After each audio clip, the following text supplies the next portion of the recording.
আসসালামু আলাইকুম। আশা করি সবাই ভালো আছেন। মধ্যপ্রাচ্যের ঘটনা প্রবাহ নিয়ে হাজির হলাম। আমি মোহাম্মদ ইয়াজ নবী।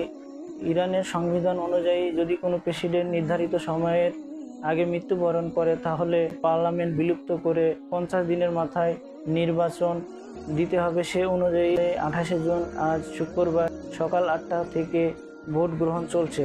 ভোট গ্রহণ চলবে সকাল 8টা থেকে সন্ধ্যা 6টা পর্যন্ত। এবারে ইরানের প্রেসিডেন্ট নির্বাচনে 6জন প্রার্থী তাদের প্রতিদ্বন্দ্বিতা করবেন। মোহাম্মদ বাগের গালিবাফ, সাইদ জালেলি, মুস্তাফাপুর মোহাম্মদী, মাসুদ পেজিশকিয়ান, গাজীজাদে হাশেমি ও আলী রেজা জাক্কানি। নির্বাচনের একেবারে শেষ পর্যায়ে এসে 2জন প্রার্থী তাদের নমিনেশন প্রত্যাহার করে নেয়।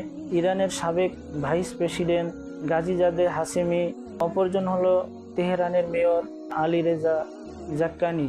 দুজনকে ইরানের সর্বোচ্চ ধর্মীয় নেতার ঘনিষ্ঠজন বলে ধরা হয়। 2জন প্রার্থী তাদের নমিনেশন প্রত্যাহার করে নেয়। ইরানের প্রেসিডেন্ট নির্বাচনে 4জন প্রার্থী তাদের প্রতিদ্বন্দ্বিতা করছেন এবং ইসলামপন্থী দল এগিয়ে থাকবেন বলে ধরা হচ্ছে। এখন পর্যন্ত ইরানের গণমাধ্যমগুলোর রিপোর্ট অনুযায়ী সর্বোচ্চ ধর্মীয় নেতা আয়াতুল্লাহ আল খামেনির ঘনিষ্ঠজন বলে যাকে ধরা হয় মোহাম্মদ বাগের গালিবাফ প্রেসিডেন্ট পদপ্রার্থী হিসেবে তাকে এগিয়ে রাখা হচ্ছে এবং সাবেক প্রেসিডেন্ট ইব্রাহিম রাইসির উত্তরসূরি বলে ধরা হয়। এর আগে মোহাম্মদ বাগের গালিবাফ 3বার নির্বাচন করেছেন, 2বার নির্বাচনে হেরে গেছেন। সর্বশেষ নির্বাচন 2021 সালে ইব্রাহিম রাইসিকে সমর্থন করে তিনি তার নাম প্রত্যাহার করে নেয়। এবারে ইরানের প্রেসিডেন্ট নির্বাচনে মোহাম্মদ বাগের গালিবাফ এগিয়ে থাকবেন বলে ধরা হচ্ছে। মোহাম্মদ বাগের গালিবাফ 2020 সাল থেকে 2024 সাল পর্যন্ত ইরানের পার্লামেন্টের স্পিকার পদের দায়িত্ব পালন করেন।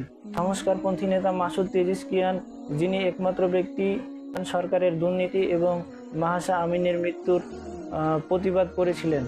নেতা মাসুদ পেজিশকিয়ান তিনি চান পশ্চিমাদের সাথে সম্পর্ক ভালো রেখে অর্থনীতি এবং পররাষ্ট্রনীতি আমূল পরিবর্তন করবেন। ইরানের প্রেসিডেন্ট নির্বাচনের সর্বশেষ গণমাধ্যমগুলোর রিপোর্ট অনুযায়ী জানা গেছে ইরানের সাবেক প্রেসিডেন্ট ইব্রাহিম রাইসির উত্তরসূরি বলে মোহাম্মদ বাগের গালিবাফকে ধরা হচ্ছে।